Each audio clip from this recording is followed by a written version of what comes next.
مجددا أرحب بكم أعزائي المستمعين، ونتواصل إحنا وياكم في حملة ازرع وطن من أجل زراعة 6000 شجرة لصغار المزارعين. كلفة الشجرة 5 دنانير. اللي بيحب يتبرع، في ناس بتحب تتبرع بشجرة شهريا، في اللي بده يتبرع كمان بشجرة مرة واحدة وبس، هو حر. ولكن كلفة الشجرة الواحدة 5 دنانير عشان تكون الصورة واضحة لمستمعينا الكرام. بدي أرحب معي بمدير عام، وهو المنصب لا يؤنث بس لأنه أنا منحاز للمرأة، بدي أقول مديرة عام العربية لحماية الطبيعة، مريم جعجع. مساء الخير يا مريم. اهلا اهلا، كيف مساء حالك؟ الورد فيك. اهلا.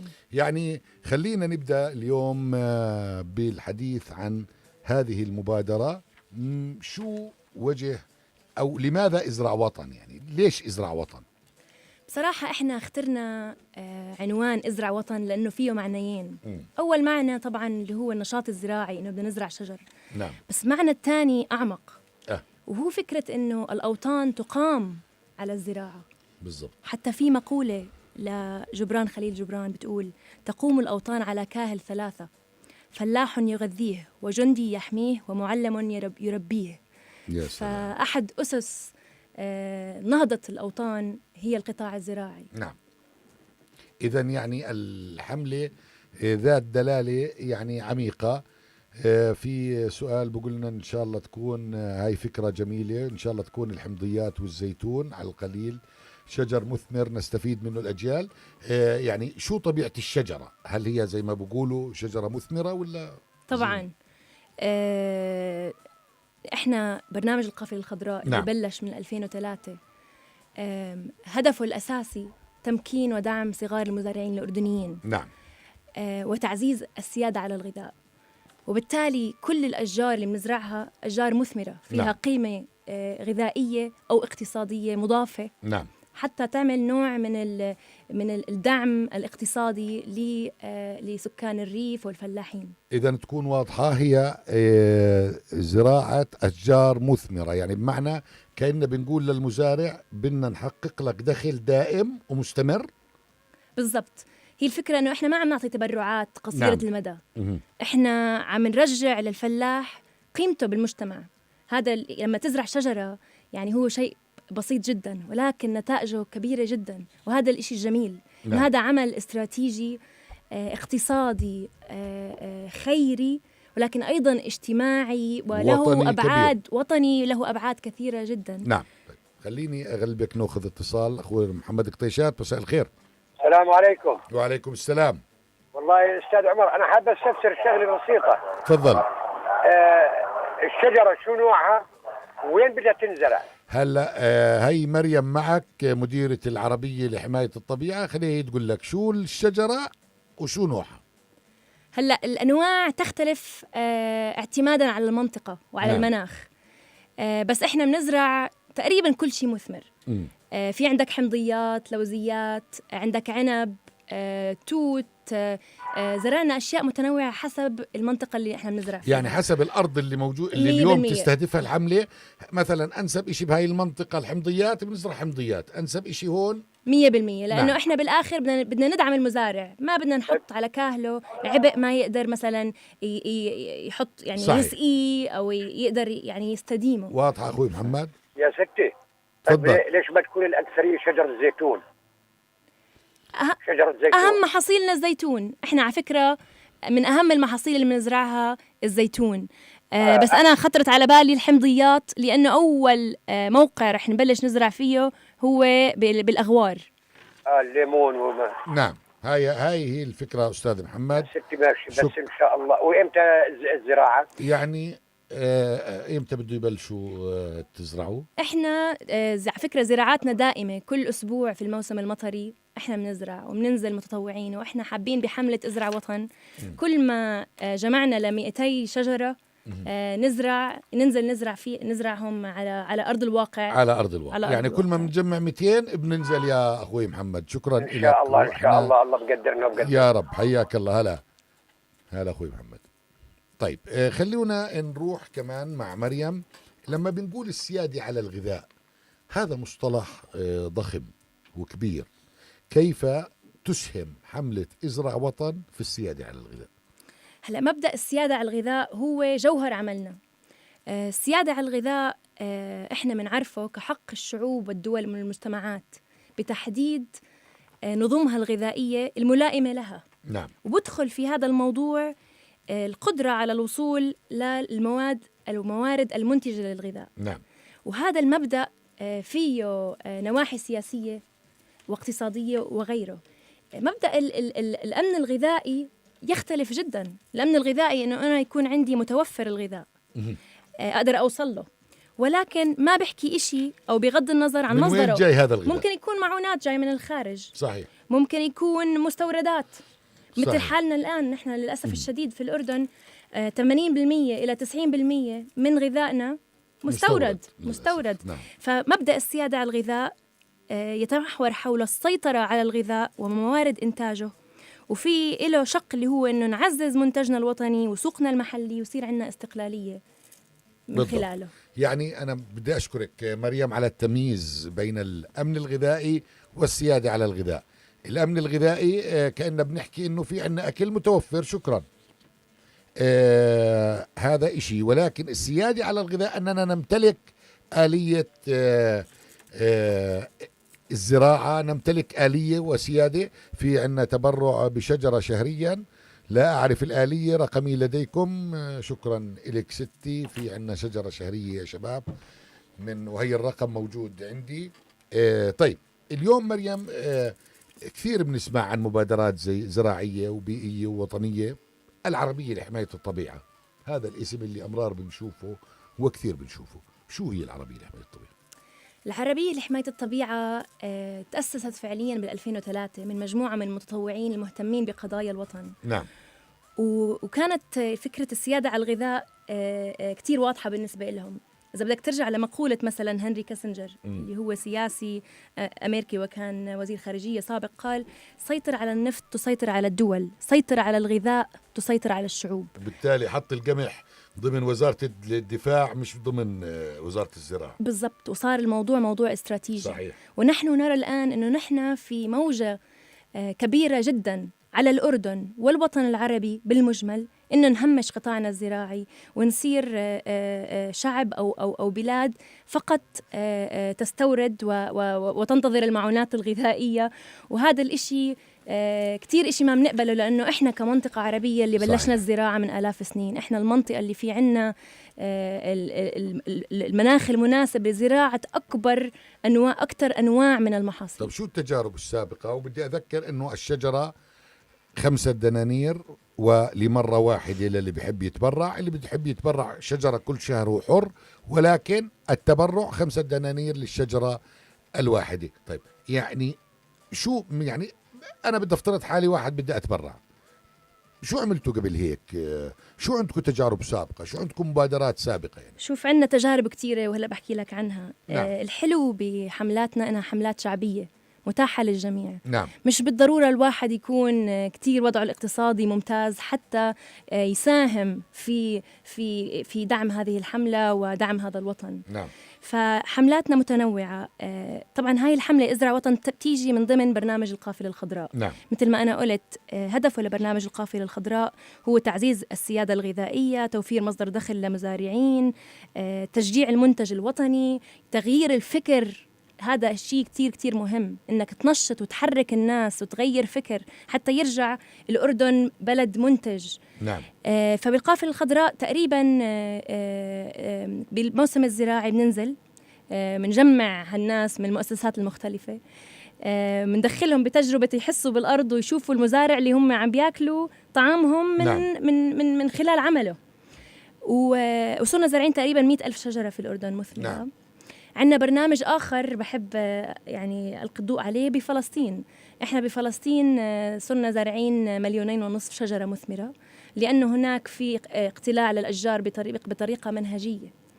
يعني الكيان الصهيوني بيقتلع شجر منهجيا بفلسطين. منهجيا. فطلعنا شعار: يقلعون شجرة نزرع 10. نعم. لأنه هناك عم نقاوم الاحتلال في طريقتنا. في الأردن هناك تحديات كبيرة جدا احنا كمواطنين ما نعم. بنشوفها، بس لما نطلع على الإحصاءات ونشوف كيف القطاع الزراعي تدهور عبر الزمن بطريقة فظيعة، يعني من 40% من الناتج المحلي لهلا بشكل يعني مساهمته المباشرة نعم. لهلا ل 3%.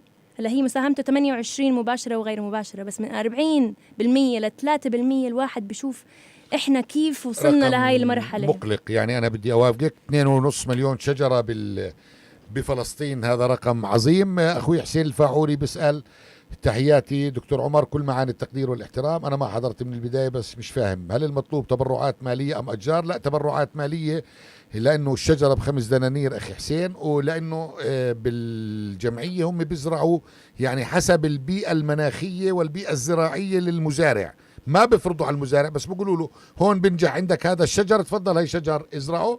معي اتصال أخوي محمد الهندي، مساء الخير. مساء الخير استاذ عمر. حياك الله.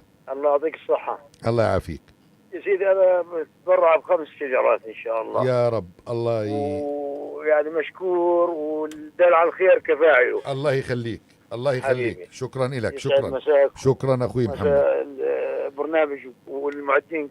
الله يخليك. اشرف على البرنامج. تسلم يا أخوي محمد. شكرا لك. شكرا. يعطيك العافية. شكرا. خلينا نطلع فاصل وبعدين نكمل. الدوار التاسع مع عمر كلاب على راديو دهب. إذا حابب تاخد خصومات من محلات كتيرة، دو سيف صار موجود. ادفع ببطاقتك المصرفية واحصل على خصومات فورية. لتتعرف على أماكن وأوقات الخصومات نزل تطبيق دو سيف. توفير يعني دو سيف. الدوار التاسع مع عمر كلاب على راديو دهب. شاركونا بآرائكم عبر الاتصال أو رسائل واتساب الصوتية على الرقم 079-48-614 وعلى صفحاتنا على مواقع التواصل الاجتماعي @راديو دهب. ويمكنكم الاستماع للدوار التاسع من خلال موقعنا الإلكتروني radiodahab.com.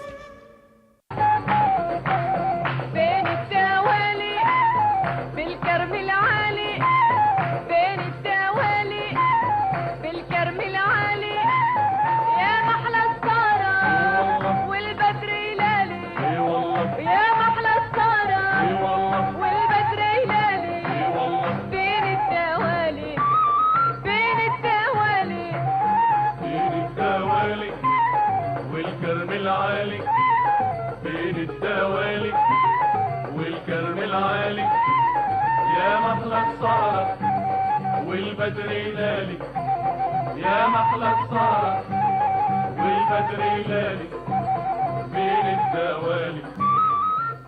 يعني فعلا زي الحديث النبوي، الخير في وفي أمتي إلى يوم الدين. أنا بدي أشكر صديق البرنامج وحبيبنا حسين الفاعوري اللي بتبرع ب800 شجرة، وهي تلفونه عنا، الشباب يحكوا معه الأحد، وهو بقول على بركة الله أنا بتبرع ب800 شجرة، يحكوا معي الأحد، أنا في خدمتهم. شكرا أخوي حسين الفاعوري على هذا التبرع السخي، ويعني هذا المأمول من أبناء الأردن الخلص. أخونا حسين له رأي دائما، ويعني هو من أنصار هذه الأفكار الإيجابية. شكرا أخوي حسين الفاعوري.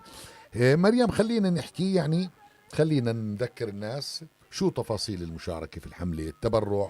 في أبو أنس بقول لك وين الجمعية، موضوعكم بجنن وحاب يشارك كنوع، يعني وين، كيف بدي أشارك، كيف أتبرع، إذا بدي أتبرع بالوقت شو مطلوب مني، وين أروح، وين أجي؟ تفضل. الواحد بيقدر يساهم معنا من خلال أكثر من طريقة. ممكن بتبرع سعر الشجرة واحدة، الشجرة الواحدة 5 دنانير، فالواحد ممكن يختار عدد الأشجار اللي بده يتبناها، احنا بنسميها تبني أشجار. نعم. ممكن يعمل هيك من خلال التواصل مع دهب، مع راديو دهب، بيتواصل معنا نحن، ممكن من خلال الحساب البنكي.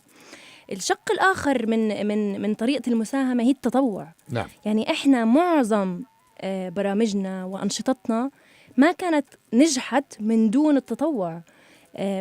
معظم أعضاء، يعني إحنا السنة الماضية كان عندنا 3000 متطوع شاركنا بأنشطتنا الزراعية. الفكرة أنه الواحد يعطي من لب وقته ومن أفكاره ومن اختصاصه، فالجميع مرحب فيه. يعني اللي ما بيقدر يعني بحفر بزرع، يعني هل اللي بتبرع بشجرة مثلا أنا حاب أروح أزرع شجرتي بصير؟ بالضبط.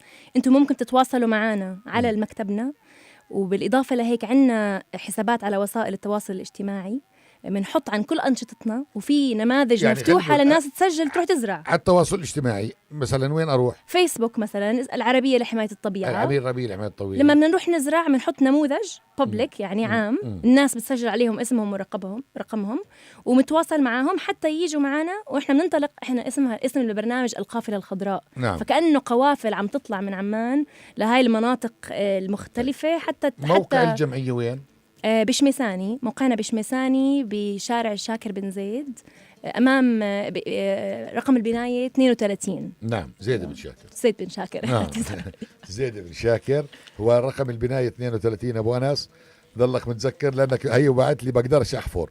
بتقدرش تحفر ادفع مصاري. بيقدر يدعونا بالكلمة حتى لو على فكرة الواحد لما ينشر عن هاي نعم. الحملة بالكلمة وبالفكرة كمان الدعم كتير كتير مقدر. طيب أنا بدنا نكمل. محمد الجمل مساء الخير. مساك سيدي. حياك الله. الله يحفظك. أنا بتبرع معاكم بشجرتين. يا سيدي. إحنا هسه مو موضوع التبرع، إحنا نعم. ما بعد الزراعة. نعم. المزارعين صاروا مطلوبين للتنفيذ القضائي بسبب تحسرهم المالي. نعم. ومطلوبين بطلوا يقدروا يزرعوا. إحنا ما بعد الزراعة، إحنا بنقدر نساعدهم بهذا التبرع.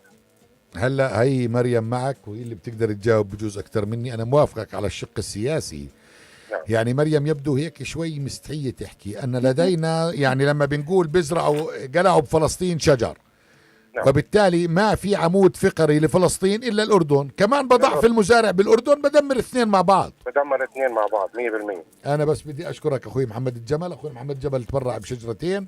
ويعني مريم ديمومة قصدهم. هل هناك ديمومة في مساعدة المزارع ولا بنعطيها الشجرة وبنضرها؟ هلا صحيح اللي هو حكاه. يعني طلعت إحصائية بال2018 إنه 40% من المزارعين بغور الأردن كانوا مطلوبين للتنفيذ القضائي. 40% و50% منهم بال2018 ما قدروا يستثمروا أراضيهم لغلاء أسعار المستلزمات الزراعة. نعم. عشان هيك إجت الحملة. نعم. عشان تدعم هذا المزارع. يعني وبالمناسبة معظم الغذاء اللي إحنا بناكله من هدول المزارعين. صحيح.